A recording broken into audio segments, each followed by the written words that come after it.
All right, welcome back. RealCopStoriesVideos.com. We have 355 of my short stories about all my stuff that I did, and vice, narcotics, all that stuff. Look them up. They're all my babies. There are disclaimers on there for being gross. Hope you enjoy them. Now we're going. We want people to start writing us. Okay, write me on this address and ask me questions. Okay, that's where we're going to get these questions from, so I can elaborate on anything you want me to talk about, and other stuff that you may not have heard already. Go to this site, rsbcopstories@gmail.com. Send me your question. I'll answer it on here, hopefully, and we'll in the next weeks or so, and we'll have a good time doing that. Okay. So here's the next question we have for you. Okay, go ahead.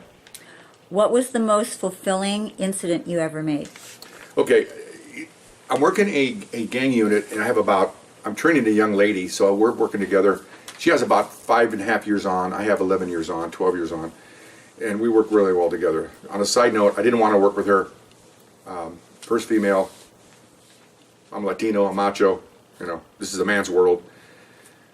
She was a collegiate softball champion, 5'9", nicely proportioned. It wasn't a big lady. So I get in a side note here. I'm getting off the track here. First night together, I bitched and moaned. I was a top producer in the unit. There was 12. It was seven two-person cars. I made most arrests, wrote the most tickets because I had worked gangs before. So they gave me her because she was nobody else. They wanted to have the top guy work with her, and I'm not bragging. It just they thought it'd be better for her to be exposed to someone who's out there, pretty much pulling the train. Okay, so gets in the car. I don't know from Adam. Get in the car, drive a nearby parking lot, pull in there. We're in a plain car in uniform.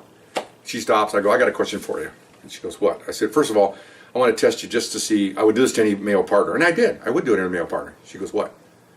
We get out of the car and we're walking up, and the guy comes up with a 2x4 at me with a 2x4 over his head. What are you going to do? She goes, I'm going to blow him out of his socks.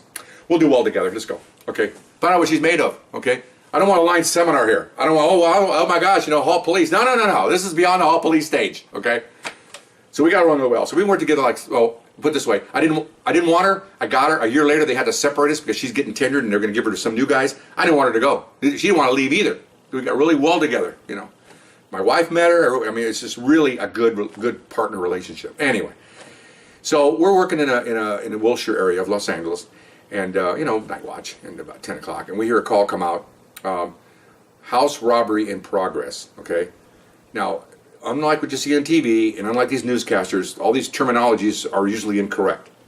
When they say a house was robbed, the house was not robbed. The house was burglarized. Okay, let's get the terms here. When they say someone caught tagging, they're not tagging. They're felony vandalizing whatever they're writing on. They only make up these terms to make it softer when they go to court. And they go, to the jury, he was just tagging. No, he wasn't. And the district attorney will say, no, he wasn't. He was vandalizing over $5,000. They make it sound like it's fluffy nice, with the unicorns and kumbaya. Okay, no, it's not. It's a crime. So when we hear house robbery, that tells us that there's people in that house robbing someone. You don't rob a building. You rob a person for property. That's robbery. Everything else is burglary, okay? So we know there's people in that house being robbed. That's what the call came out correctly. So we're rolling in there. We had been up there's a house, older homes, and they had alleys in those days. And nowadays you don't have alleys. And we've been there before chasing a burglar a month ago. We knew the area kind of, so I told her, let's go to, like all my Real Cop Stories videos, I never go to the scene of the crime because that's the last place the crook's gonna be, okay? You see all these cops in one spot, he ain't there, he's gone. So I always go to the perimeter, mile away, half mile away, and I'm looking. That's where they're at, okay? So we go down an alley. It's nighttime. We're in a plain car. We're looking for the address. Okay, I think it's right about here. So we pull over at night. We get out of our cars, and we're in the darkness up against the walls, in case something's going to happen here. We're behind the location being robbed. We had radios in, thank goodness.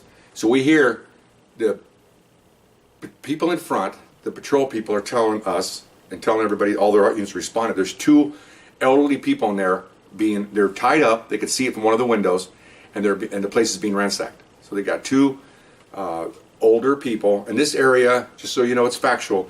This is a Jewish area. So these were people in their late 80s, Jewish couple. Okay, they were being terrorized. Basically, they were tied up. They could see it. They had a guy across the way looking up a little high from the next house, and you could see him in the dining room tied on the floor. Two guys running through the place. Okay, so. Very dangerous because they could just realize, well, I want to take care of my witnesses, kill the witnesses. Happens all the time. So units in front, we tell them we're in back and we're waiting. Well, we can hear the police intercom telling them to come out of the house. The house is surrounded. Okay, well, they usually ignore that. So they're doing that. What do we see between the houses? We look over.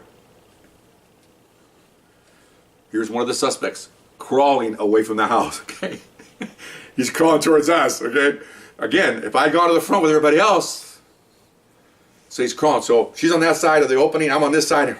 Okay, I always had a habit back in my Real Cop Stories videos that I don't tell anybody I'm the police, even if I'm in uniform, until the very last second and I'm on them. That way they don't run. They take one step, I'm already on them. You don't yell TJ Hooker and all these TV shows back in the day, and even now, guys, 30 yards away. Police hold it, looks at him and runs. Well, yeah, he's going to run. What do you expect him to do? But if you're right on top of him within a couple of feet, he can take one step and it's going to be over. Okay, so we waited in the dark. Here he comes, crawling, crawling, crawling. She's looking at me. I go, no, just wait. Crawling, crawling, crawling. Gets right here between you and me, you and the camera and me. That's my partner. There he is. Too late, bro. First of all, you're already on your all fours anyway. So we just jumped. I just pounced on him. Okay, he didn't know what hit him. As soon as I pounced on him, he looks up and then he sees us in uniform. I didn't yell police. I'm in uniform. Okay, so we cup him real quick. Pick him up. I don't know what you want. What are you doing? I'm not involved. Oh, he starts blabbing away immediately. I don't know what you're talking about. We looked over and saw him coming from the house. So we hear now on the radio that there's one suspect in the house and they don't know where the second suspect is. Okay, well, we got the second suspect. Okay, so I bring him over to the side, open the car door, I get in the back seat with him, and I said, hey, look, man, I said, I'm gonna give you your rights, but before I give you your rights, I got to tell you something. He's looking at me. Meanwhile, I hear all this commotion, the helicopters overhead. I said, with the rights, I might have fine-tuned this a little bit, but I told him, with or without the rights, I said, if those two people in there die, you're getting a gas chamber. Okay? They're going to kill you. Okay. He's looking at me. I said, I don't know what's going on. Okay, it doesn't matter. And even if your friend kills them, you're going for it. You're going. I'm going to go to your trial. You're going to get death, and I'm going to go up there and watch you. So he said, go now. You know what to do. Okay. So he's sitting there for a few minutes. I'm sitting there for like 30 seconds because things are happening. They're trying to order him out. Nothing's happening. They're going to call SWAT. And they're afraid to call SWAT. SWAT's coming, but they're worried because this guy could just wind up killing the poor people in the house. They're trying to get things done in a hurry. So I said, okay, let me give you your rights. He goes, I know my rights. No, let me give it to you. So I gave him his rights in a hurry. I want to get those rights out of the way. I got things to do here. I said, look, if you tell me what's going on here, I said, I will go to court and tell the district attorney what you told me. And that's the God's truth. Okay? That is the truth to you. It's truth to him. If you clam up, they die. It's over, bro. I'm doing all kinds of stuff to scare him, man. And his eyes are this big. They're getting bigger and bigger because I'm doing this and but you do that for a purpose, okay? It's a ruse. Okay, I'm looking at him. 10 seconds, 15 seconds. Okay, man. Now come on, man up. How old are you? 21. You're 21 years old. He's an ex-con. I said, man up, man.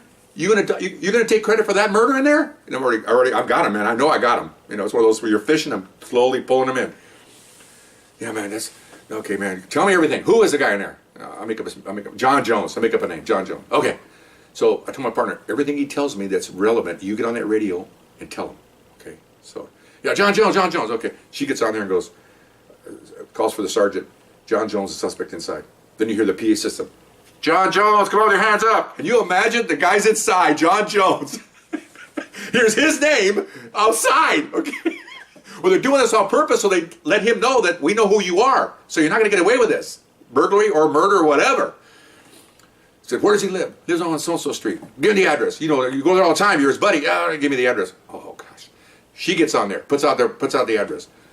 We know you're living at so-and-so street. Come on there. Your mother's name is Janisha, whatever. Can you imagine the suspect in there hearing that? Okay. Oh, man. I thought part of robbery and burglary was being anonymous, okay? This ain't anonymous, man. The whole neighborhood knows who you are. So, okay, what kind of gun does he have? Well, he has a rifle. I said, okay, he has a .22 rifle. Put the rifle down. He's got a .22 rifle. I mean, this is all coming out, man. It was awesome. Okay, so anyway, so this one, I get a little more information.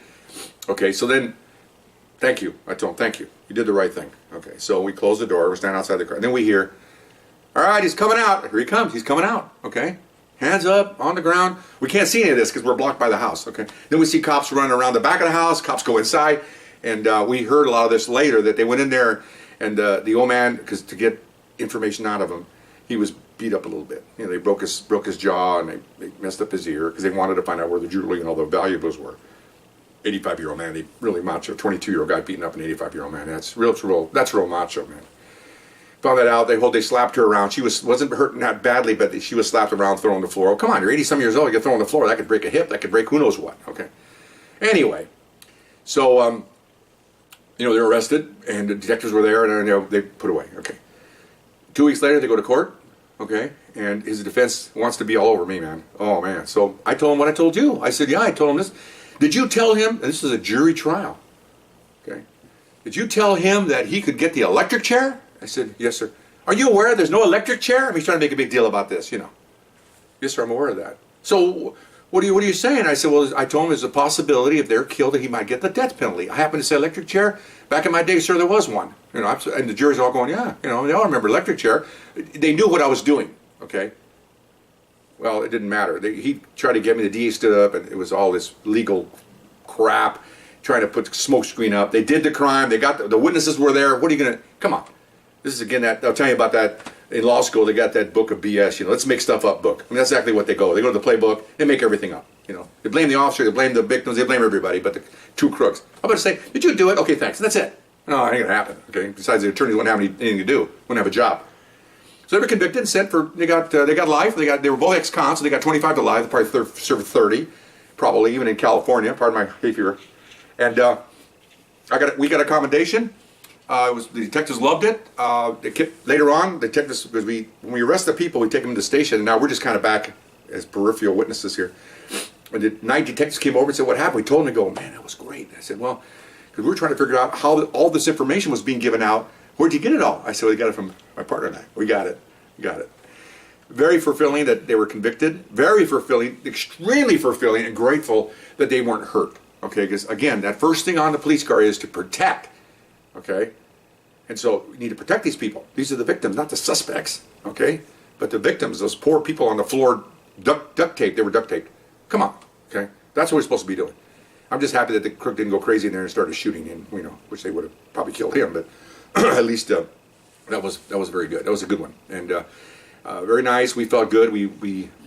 Her and I just kind of walked around like big peacocks with our feathers out the next couple of days because we solved a really good crime, and our supervisor got a call from the captains, and all these administrative people were glowing that these two gang officers helped, and we felt good. We weren't looking for any kind of accolades or no. This is what we do. We had a bad guy. This is what she should do, and we're close to threatening him. Kind of, I guess you could say that's what the attorney said, that I threatened him. I didn't threaten anybody. I just told him the facts. This could happen. Anything could happen. Anyway, so hope you enjoyed that, and hope I answered your question. See you next time. Bye bye.